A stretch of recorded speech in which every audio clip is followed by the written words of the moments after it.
রেডিওতে বিজ্ঞাপন দিয়ে ভোটারদের প্রলোভন দেখানোর চেষ্টা করছে তৃণমূল। এই অভিযোগ তুলে দলের সর্বভারতীয় সাধারণ সম্পাদক অভিষেক বন্দ্যোপাধ্যায়ের বিরুদ্ধে নির্বাচন কমিশনে নালিশ জানালো সিপিএম।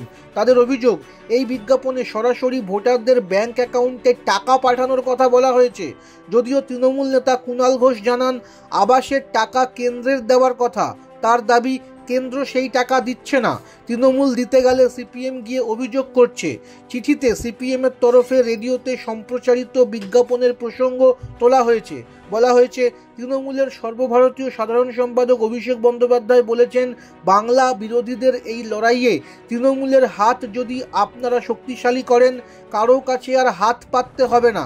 আগামী 6 মাসের মধ্যে আপনাদের বাড়ির টাকার ব্যবস্থা মমতা বন্দ্যোপাধ্যায় করবেন। প্রথম কিস্তিটা 31শে ডিসেম্বরের মধ্যে আপনার ব্যাংক অ্যাকাউন্টে চলে যাবে। সিপিএমের অভিযোগ, এই বিজ্ঞাপনে সরাসরি ভোটারদের মধ্যে টাকা বিলির কথা বলা হয়েছে।